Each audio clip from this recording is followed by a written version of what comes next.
1 kg ಮೀನಿಂದ ಅನ್ನ ಮತ್ತು ಮುದ್ದೆ ಜೊತೆಗೆ ಪರ್ಫೆಕ್ಟಾಗಿ ಸೆಟ್ ಆಗುವಂಥ ಮೀನು ಸಾರನ್ನ ಮಾಡೋಣ. ತುಂಬ ರುಚಿಯಾಗಿರುತ್ತೆ. ಇದನ್ನು ಮಾಡೋದಕ್ಕೆ ಮೊದಲಿಗೆ ಫ್ರೈ ಪ್ಯಾನ್ಗೆ 1/4 ಸ್ಪೂನಷ್ಟು ಮೆಂತ್ಯನ ಹಾಕಿ ಮೆಂತ್ಯ ಕಲರ್ ಚೇಂಜ್ ಆಗೋವರೆಗೂ ಫ್ರೈ ಮಾಡ್ಕೊಂಡಾದ್ಮೇಲೆ 3 ಸ್ಪೂನಷ್ಟು ಧನಿಯಾ, ಅರ್ಧ ಸ್ಪೂನಷ್ಟು ಜೀರಿಗೆ, 1/4 ಸ್ಪೂನಷ್ಟು ಮೆಣಸು, 1 ಇಂಚ್ ಚಕ್ಕೆ, 3-4 ಲವಂಗ ಹಾಗೆ 6 ಬ್ಯಾಡಗಿ ಮೆಣಸಿನ್ಕಾಯಿನ ಹಾಕ್ಕೊಂಡು ಫ್ರೈ ಮಾಡ್ಕೊತ ಕೊನೆಯಲ್ಲಿ 1/4 ಸ್ಪೂನಷ್ಟು ಸಾಸಿವೆನ ಹಾಕ್ಕೊಂಡು ಫ್ರೈ ಮಾಡ್ಕೋಬೇಕು. ಸಾಸಿವೆ ಸೀದೋಗ್ಬಿಟ್ರೆ ಕಹಿ ಬಂದ್ಬಿಡತ್ತೆ.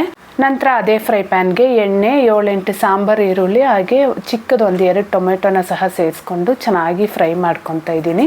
ಇಲ್ಲಿ ಸಾಂಬಾರು ಈರುಳ್ಳಿ ಇದ್ದರೆ ಹಾಕ್ಕೊಳ್ಳಿ, ತುಂಬ ಚೆನ್ನಾಗಿರುತ್ತೆ. ಮೊದಲಿಗೆ ಡ್ರೈ ಇಂಗ್ರೀಡಿಯೆಂಟ್ಸ್ನ ಗ್ರೈಂಡ್ ಮಾಡಿಕೊಂಡು ನಂತರ ಈರುಳ್ಳಿ, ಟೊಮೆಟೊ, 1 ಗಡ್ಡೆ ಬೆಳ್ಳುಳ್ಳಿ, ಅರ್ಧ ಇಂಚ್ ಶುಂಠಿನ ಸಹ ಹಾಕಿ ನುಣ್ಣಗೆ ರುಬ್ಕೋಬೇಕು. ನಂತರ ಒಗ್ಗರಣೆಗೆ ಎಣ್ಣೆ, ಕರಿಬೇವು, ಜಜ್ಜಿಟ್ಟಿರೋ ಅಂಥ ಸಾಂಬಾರು ಈರುಳ್ಳಿ, ಹಸಿಮೆಣಸಿನ್ಕಾಯಿ ಹಾಕಿ ಇದೆಲ್ಲ ಕಲರ್ ಚೇಂಜ್ ಆದಮೇಲೆ 1 ಸ್ಪೂನಷ್ಟು ಕಾಶ್ಮೀರಿ ರೆಡ್ ಚಿಲ್ಲಿ ಪೌಡರು ಹಾಗೆ ಅರಿಶಿನ, ರುಬ್ಬಿಟ್ಟಿರೋ ಅಂಥ ಮಸಾಲೆ, ಬೇಕಾಗಿರೋಷ್ಟು ನೀರು, 1 ಮೀಡಿಯಂ ಲೆಮನ್ ಸೈಜಷ್ಟು ಹುಣಸೆ ಹಣ್ಣಿನ ರಸ ಹಾಕ್ಕೊಂಡು ಚೆನ್ನಾಗಿ ಮಿಕ್ಸ್ ಮಾಡಿ ರುಚಿಗೆ ಬೇಕಾಗಿರೋಷ್ಟು ಉಪ್ಪು ಸಹ ಹಾಕಿ ಇದನ್ನು ಚೆನ್ನಾಗಿ ಕುದಿಯಕ್ಕಿಡಬೇಕು. ಈ ಮಸಾಲೆ ಎಲ್ಲ ಹಸಿ ವಾಸನೆ ಹೋಗೋವರೆಗೂ ಬೇಯಿಸ್ಕೋಬೇಕು. ನನಗೆ ಇಲ್ಲಿ ಸ್ವಲ್ಪ ಉಪ್ಪು ಕಡಿಮೆ ಅನಿಸ್ತಾ ಇತ್ತು. ಉಪ್ಪನ್ನ ಸಹ ಸೇರಿಸ್ಕೊಂಡು ಕ್ಲೀನ್ ಮಾಡಿಟ್ಟಿರೋ ಮೀನನ್ನ ಸೇರಿಸ್ಕೊಂಡು ಲೋ ಫ್ಲೇಮಲ್ಲಿ 10-15 ನಿಮಿಷ ಬೇಯಿಸ್ಕೊಂಡ್ರೆ ಮೀನು ಸಾರು ರೆಡಿ.